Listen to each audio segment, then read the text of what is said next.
I know of no better life purpose than to perish in attempting the great and impossible. The fact that something seems impossible shouldn't be a reason to not pursue it. That's exactly what makes it worth pursuing. Where would the courage and greatness be if success was certain and there was no risk? The only true failure is shrinking away from life's challenges. If you don't fail, you're not even trying.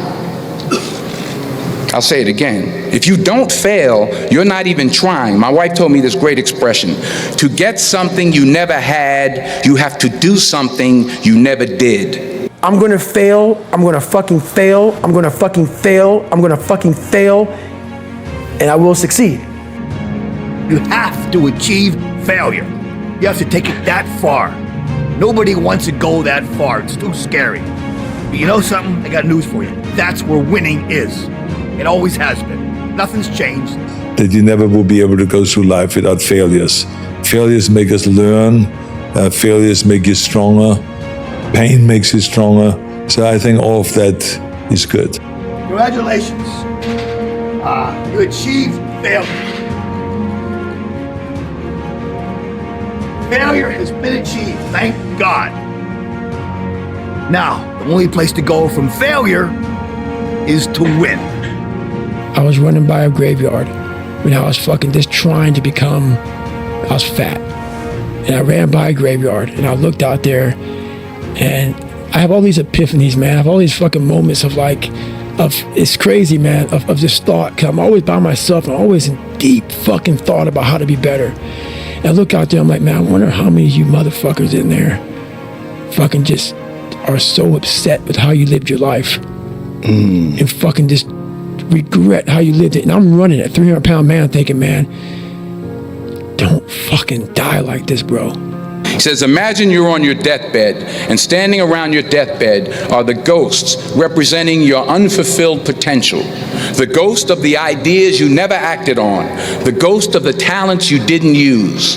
And they're standing around your bed, angry, disappointed, and upset. They say, we came to you because you could have brought us to life, they say. And now we have to go to the grave together. So I ask you today, how many ghosts are going to be around your bed when your time comes? The real pain in life is getting to the end of it and realizing that you left something on the table, I think. That I had unfulfilled potential. I could have done more, and I didn't. Right. I get happier about the harder it is because I know that no one else will follow. It's a selection effect. And I think if you can shift from this is hard to no one else will be able to do this, then it flips from being this thing that you're like, oh, poor me, to oh, poor everyone else who's going to have to fucking try. Yeah. And now the bar is set so low. Yeah. Goggins said this in the episode with me, and it gave me chills when he said it. He was like, it's so easy to be successful nowadays because people are weak. Yeah.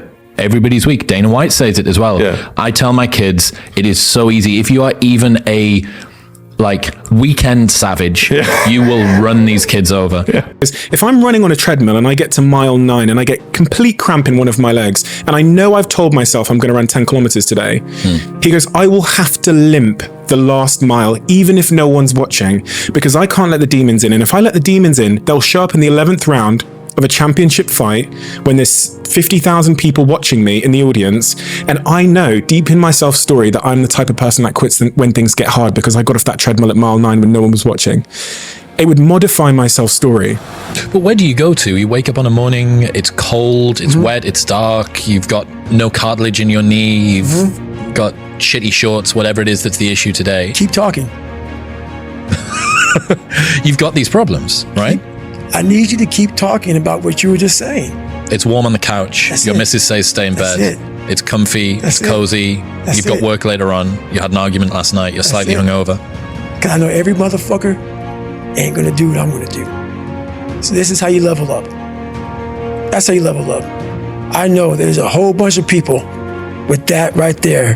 That fires me up. That makes me fucking happy, what you just said. That brings joy to my life right there. Why? Because I know there's so many people that have the ability and just refuse to get off that couch. Refuse to study a few more hours. Refuse to go deeper, to go further. And that's where I gain the advantage. It's so easy to be great nowadays, my friend, because most people are weak. Most people don't want to go to that extra mile. Most people don't want to find that extra because it sucks. It's miserable. It's lonely. The commitments we keep to ourselves and what we do when no one's watching is the most persuasive evidence that governs everything we then do every day thereafter. And this is, for me, was a huge revelation in my life because, you know, you can look at certain people in your lives that are struggling in certain situations, and oftentimes it's a result of continually unkept commitments to themselves. I found that nothing in life is worthwhile unless you take risks. Nothing. Nelson Mandela said, "There is no passion to be found playing small and settling for a life that's less than the one you're capable of living."